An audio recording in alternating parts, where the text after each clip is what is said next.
ஆனா பேசிட்டு இருக்காரு. இந்த ஆம்புலன்ஸ் ஒண்ணுமே அவ்வளவு பெரிய அசம்பாவிதம்லாம் நடக்கல. சும்மா வந்து ஆம்புலன்ஸ் மட்டும் உள்ள போகுது. ஆனா அங்கிட்ட இருந்து நாங்க எட்டி பார்த்தோம்னா உள்ள யாருமே இல்ல. எதுக்கு இப்படி ஆம்புலன்ஸை குறுக்க விடணும்? நாங்க இந்த கேள்வி கேட்கல, ஒரு தொண்டரா கேள்வி கேட்கல. ஒரு பெரிய லேடிஸ் வந்திருக்காங்க, பெரியவங்க வந்திருக்காங்க, அவங்களுமே இந்த கேள்வியை கேட்கறாங்க. யாருமே இல்லையா? எதுக்காக ஆம்புலன்ஸ் இத்தனை வாட்டி போயிட்டு இங்கிட்டு போகுது? இதோட 10 வாட்டி போயிடுச்சு. 10 ஆம்புலன்ஸ் போயிடுச்சு. எதுக்கு இவ்வளவு இடையூறு? கூப்பிட்டாருனே. ஒரு 2 பேஷண்ட் இருந்தாங்க. நாங்களும் அங்கே இருந்தா வந்தோம். அதே இடத்துல தான் கிரௌடு, அதே இடத்துல தான் நாங்களும் மாட்டணும். அங்கே இருந்தா நாங்களும் வெளியில வந்தோம். அந்த பேஷண்ட் 2 பேரை ஏத்திட்டு போயிட்டாங்க. இப்ப அங்கிட்டு போய் எடுத்து பாருங்க, வீடியோவெல்லாம் எடுத்து பாருங்க. அங்கிட்டு போற ஆம்புலன்ஸ் எல்லாமே சும்மா தான் போகுது. யாருமே இல்ல, உள்ள யாருமே இல்ல. வேணும்னே இது பண்ற மாதிரி தான் இருக்குது எல்லாமே. கலைக்கிறோம் மக்கள்கிட்ட வந்து ஒரு பேரு வாங்குறதா இது வேணாம், எதுக்கு நாங்க வந்தோம் அப்படின்னு நினைக்கிற அளவுக்கு பண்றாங்க.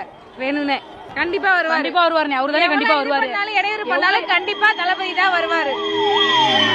பயம்லாம் சொல்றாங்களே, எதுக்குன்னு இவ்வளவு இடையூறு கொடுக்கணும்? அவரு பாட்டுக்கு வராரு, அவரு பாட்டுக்கு பேரணி எடுத்துட்டு போறாரு. எதுக்கு இவ்வளவு பிரச்சனை பண்ணணும்? கண்டிப்பா ஆட்சி அமைப்பாரு. 2026 ஆட்சி அமைப்பாரு. இது இந்த வீடியோ எடுத்துக்கோங்க. இதெல்லாம் அப்படியே எடுத்துக்கோங்க. எத்தனை ஆம்புலன்ஸ் போகுதுன்னு நீங்களே பாத்துக்கோங்க இதை கண்ணார.